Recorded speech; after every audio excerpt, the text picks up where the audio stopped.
तो hello and welcome दोस्तों, मेरा नाम है राहुल। आप देख रहे हैं कैपिटल बॉन्डिंग। तो आज इस वीडियो में हम फिर से एक आईपीओ के बारे में डिस्कस करेंगे जिसका नाम है Anand Rathi share and stock brokers limited, जो कि 3 दिसंबर को ओपन हो रहा है। हमेशा की तरह हम इसे कुछ पार्ट्स के अंदर में डिस्कस करेंगे। सबसे पहले कंपनी का डिस्क्रिप्शन, जिसमें हम ये डिस्कस करेंगे कि कंपनी कब से स्टार्ट हुई और कंपनी ने क्या बिजनेस परफॉर्म किया है। दूसरा हम डिस्कस करेंगे फाइनेंशियल स्टेटमेंट्स के बारे में, जिसमें हम ये समझेंगे कि कंपनी के पास कितने एसेट्स हैं, कंपनी कितना रेवेन्यू और कितने प्रॉफिट जनरेट करती है। इसके बाद हम डिस्कस करेंगे हमारे फाइनेंशियल रेशियोज के बारे में, जिसमें हम ये जानेंगे कि कंपनी का ईपीएस, कंपनी का रिटर्न ऑन नेटवर्थ क्या है और कंपनी का प्राइस टू अर्निंग डिटेल्स क्या है। फिर हम ये जानेंगे कि कंपनी के पीयर कॉम्पिटिटर्स किस भाव के अंदर में ट्रेड कर रहे हैं और उनके कंपैरिजन में आनंद राठी किस भाव पर आईपीओ लेकर के आ रही है। इसके बाद हमारा लास्ट जो टॉपिक होगा वो होगा आईपीओ डिटेल्स के बारे में, कि आईपीओ किस दिन लाया जा रहा है, किस प्राइस पर लाया जा रहा है। तो चलिए वीडियो स्टार्ट करते हैं। कंपनी के डिस्क्रिप्शन से हम स्टार्टिंग करते हैं। अगर हम कंपनी की डिस्क्रिप्शन के बारे में बात करें तो ये कंपनी एक नॉन बैंकिंग फर्म है। नॉन बैंकिंग फर्म्स के अंदर में अगर हम बैंक्स को एक्सक्लूड कर दें तो ये एक बहुत ही one of the leading non banking firms में इस कंपनी का नाम आता है। इसके अलावा ये company non banking mutual fund distributors के अंदर में 3rd रैंकिंग पर काउंट की जाती है। कंपनी अपने क्लाइंट्स को सर्विसेज में बहुत सारे प्रोडक्ट्स प्लस टेक्नोलॉजीज प्रोवाइड करवाती है। कंपनी इस वक्त 3 वर्टिकल्स पर काम करती है। उनमें भी सबसे इंपॉर्टेंट वर्टिकल जो आता है वो आता है प्राइवेट वेल्थ का, जिसमें कंपनी इस वक्त 260 करोड़ रुपए के आसपास का फंड मैनेज करती है। प्राइवेट वर्टिकल के तहत कंपनी 6109 क्लाइंट्स को ब्रोकरेज सर्विसेज प्रोवाइड करती है और अप्रॉक्सीमेटली 233 रिलेशनशिप मैनेजर्स यानी आरएम्स कंपनी के पास अवेलेबल है। कंपनी के पास जो 2 बाकी के जो वर्टिकल्स हैं उनके अंदर में पहला नाम आता है डिजिटल वेल्थ का, यानी न्यू टेक्नोलॉजी के साथ साथ कंपनी सर्विसेज प्रोवाइड करवाती है। और दूसरा जो वर्टिकल है वो है ओमनी फाइनेंशियल एडवाइजर का। कंपनी वेल्थ क्रिएशन में एडवाइजर के थ्रू क्लाइंट्स की हेल्प करती है। इसके अलावा कंपनी के ऑफिसेस की बात करें तो आज कंपनी के पास में 11 सिटीज के अंदर में ऑफिसेस अवेलेबल हैं। अब हम बात करते हैं कंपनी की कुछ कॉम्पिटिटिव स्ट्रेंथ्स के बारे में। पहला ये कि कंपनी का जो मेन फोकस है वो एचएनआईज को सर्विस देने का है, यानी कि मिडिल क्लास स्पेशली और प्लस हमारे जो अपर क्लास तक के जो एचएनआईज इंक्लूड करे जाते हैं। सेकेंड पॉइंट, कंपनी अपने क्लाइंट्स के नीड के अकॉर्डिंग पॉसिबल सॉल्यूशंस प्रोवाइड करती है, जो भी क्लाइंट्स अपनी प्रॉब्लम्स फेस करते हैं उसके अकॉर्डिंग। तीसरा, कंपनी एक लार्जेस्ट म्यूचुअल फंड डिस्ट्रीब्यूटर है। चौथा, कंपनी काफी सारी वैल्यू एडेड सर्विसेज भी प्रोवाइड करवाती है। पांचवा, कंपनी के पास एक अच्छा एक्सपीरियंस और टैलेंट है।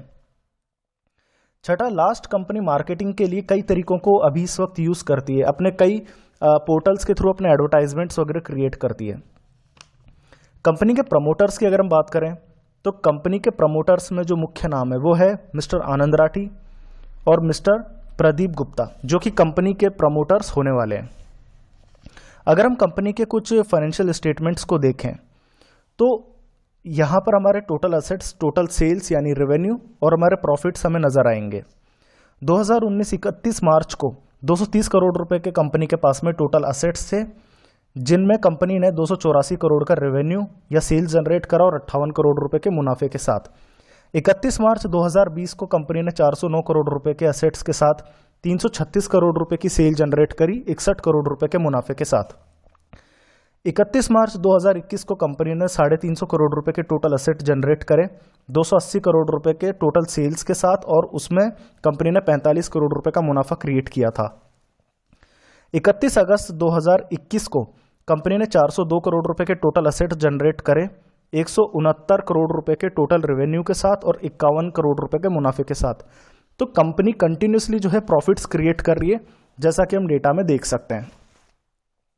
अब हम बात करते हैं कंपनी के कुछ वैल्यूएशंस और कंपनी के पीयर कॉम्पिटिटर्स के बारे में। जैसा कि टेबल में देख सकते हैं, कंपनी के अर्निंग पर शेयर ईपीएस है इस वक्त हर एक शेयर 10 रुपये 84 पैसे के आसपास। कंपनी का प्राइस टू अर्निंग रेशो है 50.76। कंपनी का जो रिटर्न ऑन नेटवर्थ है 18.6% के आसपास है। इसके अलावा 31 अगस्त को 2021 के अंदर में जो नेट असेट वैल्यू है NAV जो कंपनी की है वो है 68.91। कंपनी का जो पीयर कॉम्पिटिटर है मुख्य तौर पर उसके अंदर में नाम आता है हमारे IIFL का, जिसका प्राइस टू अर्निंग रेशियो है 29.6। तो IPO कंपनी का जो एक्सपेंसिव आ रहा है काफी ज्यादा, क्योंकि IIFL का इस वक्त प्राइस टू अर्निंग 29.69 है, जबकि आनंद राठी का जो प्राइस टू अर्निंग है वो 50.76 है। तो कंपनी ने इस वक्त मार्जिन कुछ बहुत ज़्यादा नहीं छोड़ा।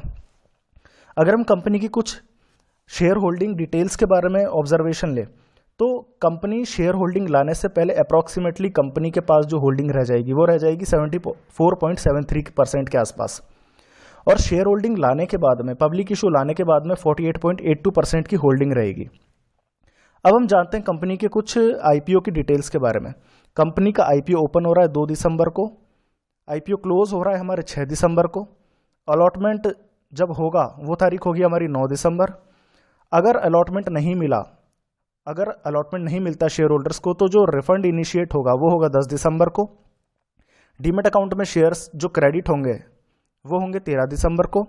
IPO की लिस्टिंग होगी 14 दिसंबर को। अगर हम इसे फर्दर डिटेल में समझे तो IPO ओपन हो रहा है 2 दिसंबर, क्लोजिंग है इसकी 6 दिसंबर, शेयर अलॉटमेंट 10 दिसंबर, लिस्टिंग होगी इसकी 14 दिसंबर। कंपनी के हर एक शेयर की जो फेस वैल्यू होगी वो 5 रुपये होगी।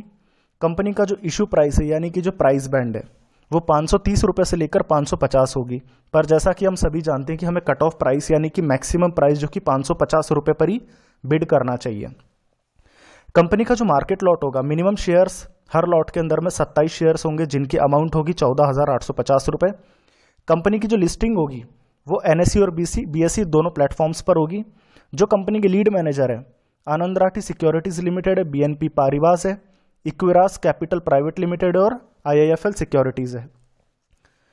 तो ये हमारा कंप्लीट डेटा था। अब हम थोड़ा सा इसे डिटेल में समझने की कोशिश करेंगे कि कंपनी के इस IPO के अंदर में क्या बेनिफिट्स हैं और क्या बेनिफिट्स नहीं है। तो पहले हम कंपनी की अच्छी बातें डिस्कस करेंगे।